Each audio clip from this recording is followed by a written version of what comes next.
5 राज्यों के चुनाव परिणाम ने भाजपा के कार्यकर्ताओं में जोश और उमंग भर दिया। आज के परिणाम से पदाधिकारी एवं कार्यकर्ताओं ने शाम को बचेली स्थित हनुमान मंदिर चौक पर जमकर घंटों आतिशबाजी कर एवं जमकर मिठाइयां बांटी। नरेंद्र मोदी योगी के साथ भारत माता के जयकारों से वातावरण को खुशनुमा बनाते हुए रैली निकाली और पुनः हनुमान मंदिर चौक पर आकर अपने विचार व्यक्त किया। वरिष्ठ भारतीय जनता पार्टी के पदाधिकारी एवं हमेशा सक्रिय रहने वाले महेंद्र अधिकारी ने 4 राज्यों में जीत के लिए नरेंद्र मोदी व योगी एवं कार्यकर्ताओं को बधाई दी। उनके द्वारा जनहित की नीति एवं जनता के हितों की रक्षा पर किए जा रहे काम से जनता उनके साथ है और जनता ने विपक्षी पार्टियों को यह दिखा दिया कि देश और राज्य का विकास केवल भाजपा ही कर सकती है। आने वाले चुनाव में जनता छत्तीसगढ़ में पुनः भाजपा को ही अपना मत देकर कांग्रेस को उनकी घोर जन विरोधी नीतियों के लिए सबक दिखा देगी।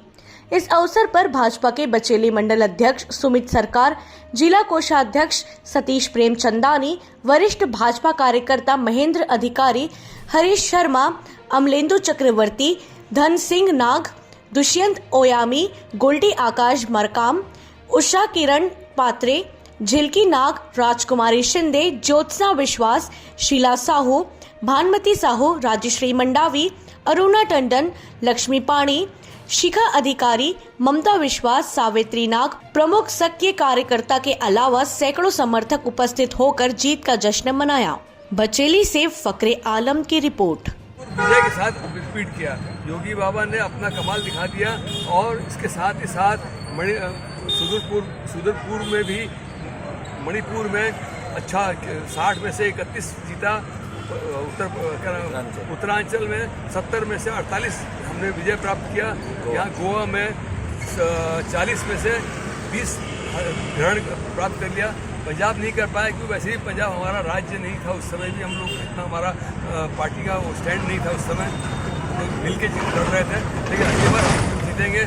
अभी हमारा विजय अभियान चालू हुआ है, इस साल गुजरात में होगा और 2023 हमारा कीर्ति का पुनः स्थापना वर्ष होगा, छत्तीसगढ़ में जहाँ हमारे राज्य हमने खोए थे वो वापस लेके छोड़ेंगे, जिसमें से एक तो ले लिया और 2 बाकी है। इसके लिए हमारे देश के यशस्वी प्रधानमंत्री मोदी जी का कीर्तिमान है और उनका प्रभाव है, उनका विश्व प्रमुख नेता होने के नाते विकास प्रमुख होना एवं हमारे जितने भी मुख्यमंत्री रहे हैं उन्होंने विकास को ज़्यादा महत्व दिया है। यहाँ तक कि छत्तीसगढ़ में रमन सिंह जी ने भी विकास के कीर्तिमान स्थापित किए थे और फिर 2023 हमारा वर्ष है।